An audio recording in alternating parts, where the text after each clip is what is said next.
تو اہل سنت کا میں نے تعارف کروا دیا، اہل تشیع کا بھی تعارف کروا دیا۔ ان کے مابین اصل اختلاف کیا ہے؟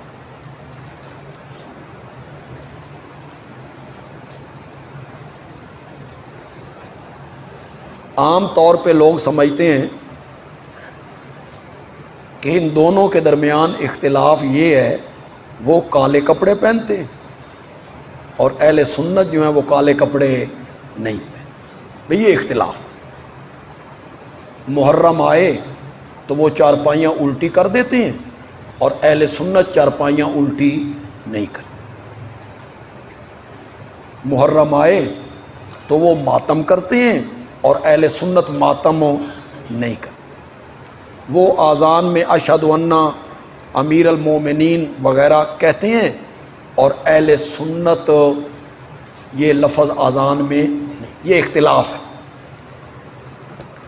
اہل سنت 7 منٹ پہلے روزہ چھوڑتے ہیں اور وہ 7 منٹ بعد روزہ کھولتے ہیں۔ یہ اختلاف ہے۔ وہ وضو میں پاؤں نہیں دھوتے اور اہل سنت وضو میں پاؤں دھوتے۔ وہ ایک بیٹی مانتے ہیں اور اہل سنت 3 بیٹیاں مانتے ہیں۔ وہ حضرت علی کو پہلا خلیفہ مانتے ہیں اور اہل سنت حضرت ابو بکر کو پہلا خلیفہ۔ وہ کہتے ہیں سب صحابہ میں سے افضل حضرت علی ہیں اور اہل سنت کہتے ہیں کہ نہیں، سب صحابہ میں سے افضل۔ یہ اچھے خاصے پڑھے لکھے لوگ یہی سمجھ رہے ہیں کہ یہ اصل میں اختلاف ہے۔ یہ اختلاف نہیں ہے جی، یہ سب اس کی فرع ہے، شاخیں ہیں، پتے ہیں، پھل ہیں، ثمرہ ہے۔ اصل اختلاف مسئلہ امامت ہے۔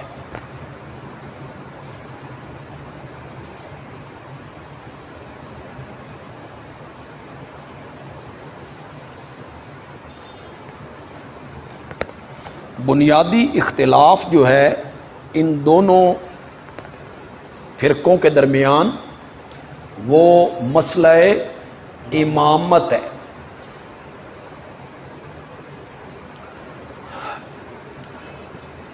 لکھنؤ میں ایک بہت بڑے عالم ہوئے مولانا عبدالشکور لکھنوی رحمۃ اللہ علیہ۔ ان کا ایک رسالہ نکلتا تھا ماہنامہ النجم۔ انہوں نے اس دور میں اہل تشیع کے خلاف بڑا کام کیا جی، تحریری بھی اور تقریری بھی۔ ان کا خیال یہ تھا کہ اہل سنت اور اہل تشیع کے مابین اصل اختلاف تحریف قرآن میں۔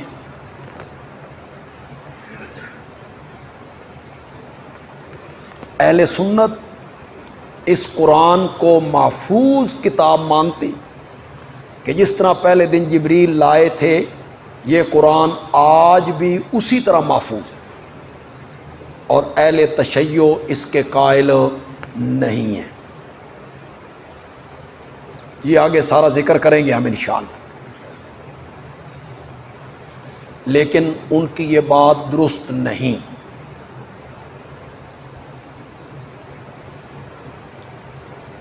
ماضی قریب میں ہندوستان میں ایک عالم ہوئے مولانا محمد منظور نعمانی رحمۃ اللہ علیہ۔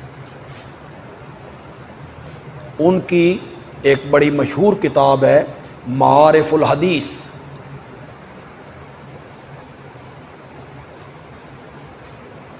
مولانا محمد منظور نعمانی رحمۃ اللہ علیہ کسی زمانے میں انہوں نے اہل بدعت کے خلاف بڑا کام کیا تھے لکھنؤ کے علاقے کے، اور انہوں نے لکھنؤ سے اپنا دفتر پورا اٹھا کے بریلی میں قائم کر دیا، یہاں آ گئے، اور ایک مناظرہ انہوں نے بریلی میں مولانا احمد رضا خان کے مدرسے میں جا کے کیا۔ فیصل آباد کے ایک بریلوی عالم جو پہلے وہاں تھے پھر فیصل آباد میں آئے، مولانا سردار صاحب، ان سے مناظرہ ہو۔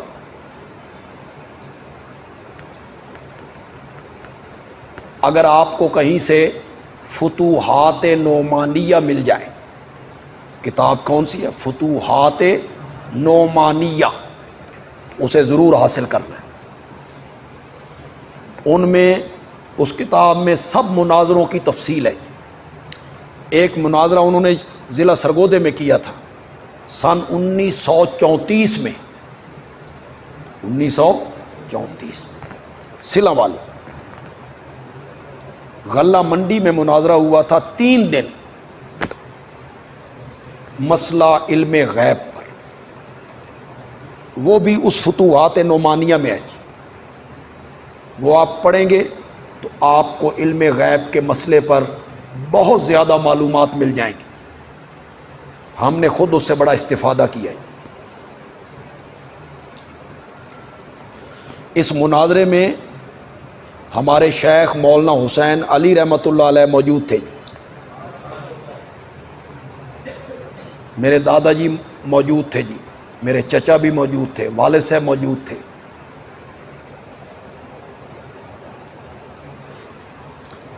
اتنا زبردست مناظرہ کیا نا مولانا منظور صاحب نے۔ جب اس عالم جو تھا بریلوی مکتب فکر کا مولوی حشمت علی، وہ جب تقریر کرتا تھا، اس کی تقریر جب آپ پڑھیں گے تو آپ کہیں گے مولانا منظور صاحب اس کا کیا جواب دیں گے؟ پھر جب آپ جواب پڑھیں گے آپ دنگ رہ جائیں۔ مولانا منظور جب جواب دیتے تھے،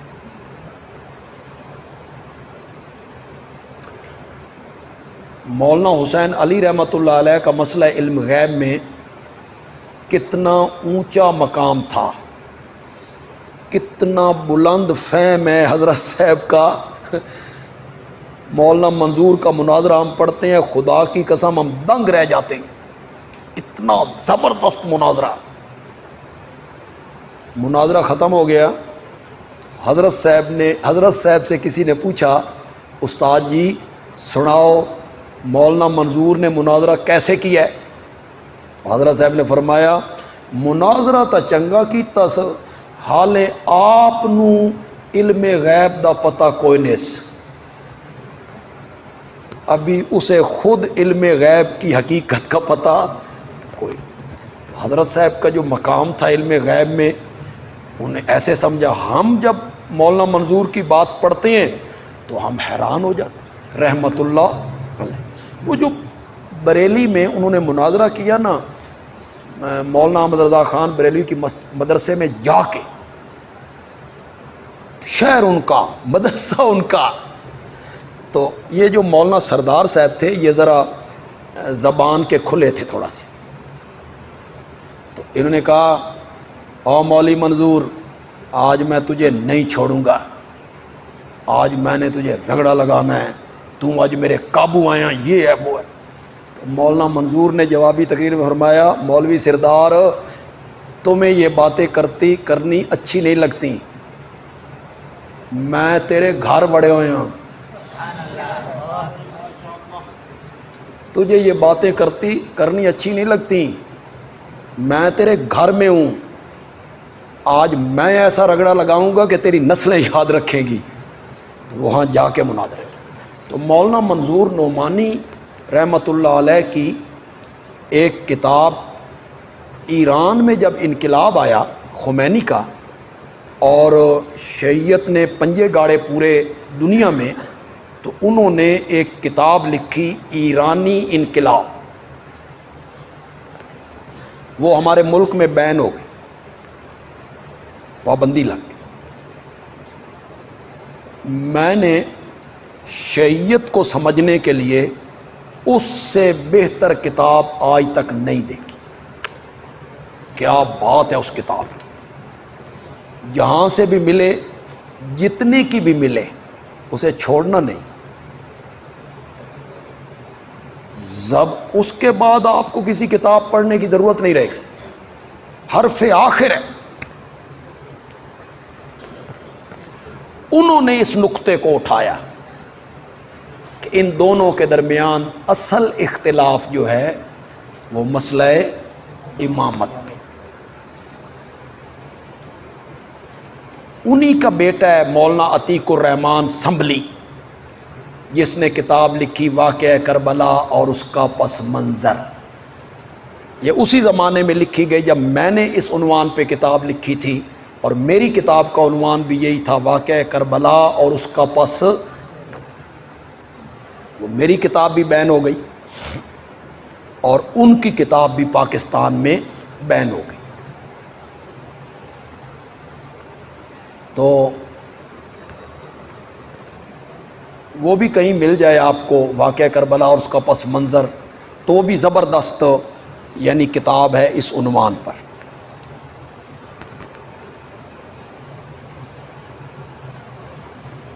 بنیادی اختلاف جو ہے وہ کس میں ہے؟ مسئلہ امام۔ باقی سارے اختلاف اس کی فرع ہیں، اسی کے برگ و بار ہیں۔ میں جب بیان کروں گا آپ کو ساری بات سمجھ آ جائے جس طرح سے میں نے بیان کرنا۔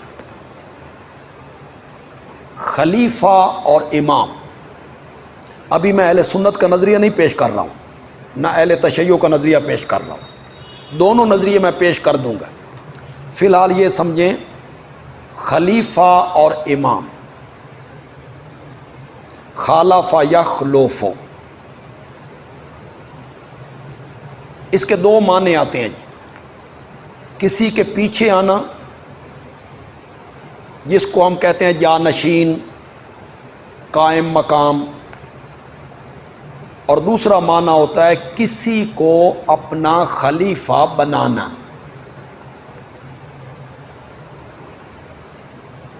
خلافت و امامت دونوں ہم معنی ہیں جی۔ لفظ کہہ لیں خلیفہ یا لفظ کہہ لیں امام، دونوں کیا ہیں؟ ہم معنی ہیں جی۔ ہمارے جو مورخین ہیں نا جی، تاریخ کی کتابیں، وہ خلیفہ بولتے ہیں جی، وہ زیادہ لفظ کیا استعمال کرتے ہیں؟ خلیفہ۔ سقیفہ بنی ساعدہ میں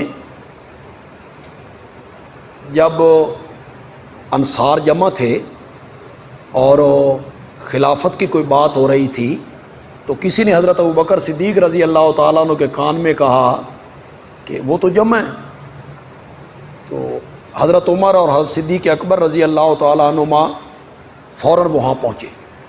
حضرت عمر کہتے ہیں میں سارے رستے تقریر سوچتا گیا، یوں کہوں گا، یوں کہوں گا، یوں کہوں گا، لیکن وہاں جب پہنچے اور حضرت ابوبکر نے جو تقریر کی، تو پھر میں نے سمجھا کہ اس کے بعد کچھ کہنا اس کی ضرورت نہیں۔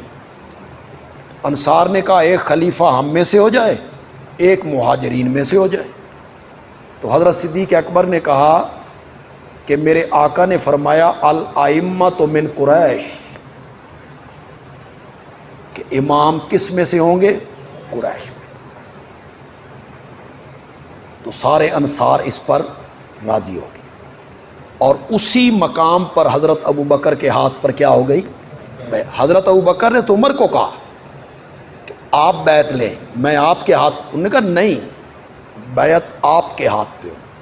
تو وہاں امام کا لفظ بولا گیا جی، الائمۃ من قریش، یہاں امام خلیفہ ہی کے ہم معنی ہوا نا، خلیفے کے معنی میں۔ ایک فرق اور کیا گیا جی، جسے دنیاوی اقتدار نہ ملا ہونا وہ امام، اور جسے دنیاوی اقتدار مل گیا ہو وہ خلیفہ۔ ایک فرق یہ بھی کیا گیا۔ اسی لیے اہل تشیع حضرت علی کو خلیفہ کہتے ہیں، اور باقی ائمہ کو وہ کیا کہتے ہیں؟ امام کہتے ہیں۔ کیوں؟ حضرت علی کو دنیاوی اقتدار مل گیا تھا۔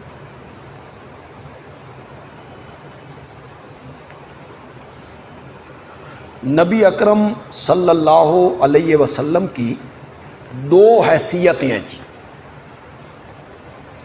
ایک حیثیت ہے تشریعی، ایک ہے تنفیذی، کوئی حکم نافذ کرنا۔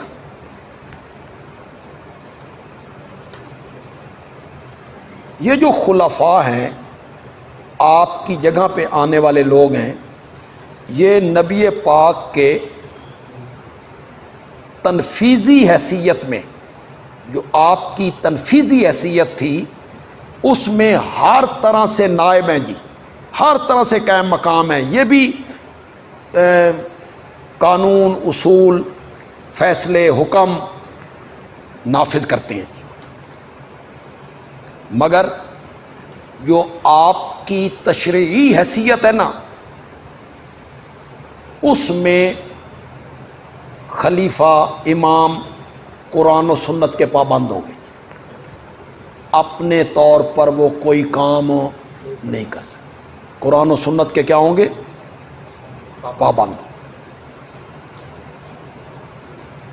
جہاں قرآن و سنت سے کوئی بات نہ مل سکے تو پھر امام اسے اجتہاد کا حق حاصل. قرآن و سنت سے کوئی بات نہ ملے تو پھر امام اور خلیفہ کیا کر لے؟ اجتہاد کر لے.